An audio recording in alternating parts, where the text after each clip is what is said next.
President Aquino has an appeal to the Sultan of Sulu. The president wants him to order his followers to leave Sabah peacefully and return to the Philippines. Some 200 followers of the Sultan, some of them armed, have been holed up in Lahad Datu since February 9, reportedly to reclaim the territory. The president stressed the use of force will not succeed in addressing their concerns. More from Elena Luna. President Aquino urged Sulu Sultan Jamalul Kiram III to persuade his followers to go home and peacefully end the 2-week standoff in Sabah, Malaysia. And so this is my appeal to you. These are your people and it behooves you to recall them. It must be clear to you that this small group of people will not succeed in addressing your grievances and that there is no way that force can achieve your aims. You are a leader of your clan, and every leader seeks the well-being of his constituents.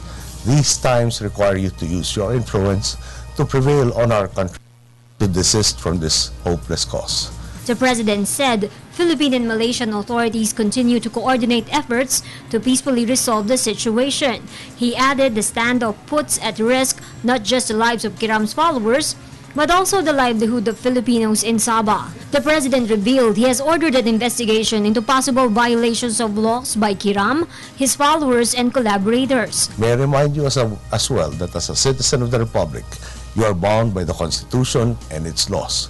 Among your possible violations is Article 2, Section 2 of the Constitution, which states that the Philippines renounces war as an instrument of national policy.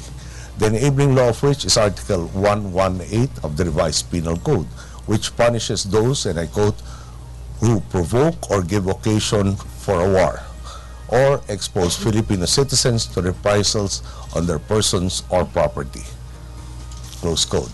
Thus, you are now fully aware of the consequences of your actions. He stressed there is still time to settle the matter.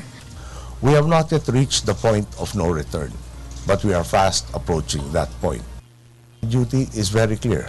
It is to protect the interests of all of our people, and if that is not possible, then to do what will redound to the interests of the greatest majority.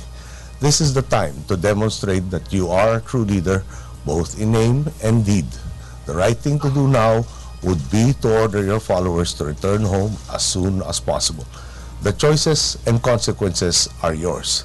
If you choose not to cooperate, the full force of the laws of the state will be used to achieve justice for all those who have been put in harm's way. He also pointed out peaceful and open dialogue is still available. It will be scheduled once Kiram's people arrive home on board the humanitarian ship sent by the government in the town of Lahad Datu. Well, number one, iuwi muna natin sila, no? Once that is done, let us ease the tensions, within a week or 2 weeks later, then we can sit down with Sultan Jamalul Kiram III, and precisely map out their grievances and see the way forward after that. The president clarified it was not his intention to ignore Kiram's sent through the office of the presidential advisor on the peace process. He explained the letter was unfortunately lost in the bureaucratic maze. The president also revealed he is now reviewing the document submitted by a group of experts tasked to study the Philippines' claim to Sabah.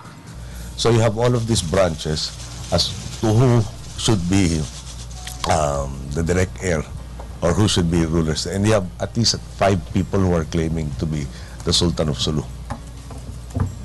Okay. So the problem, this is one of the first problems, who actually represents the Sultanate of Sulu. Then, again, it's a very extensive document.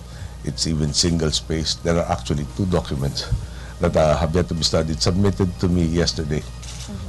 So it's still a process that is ongoing.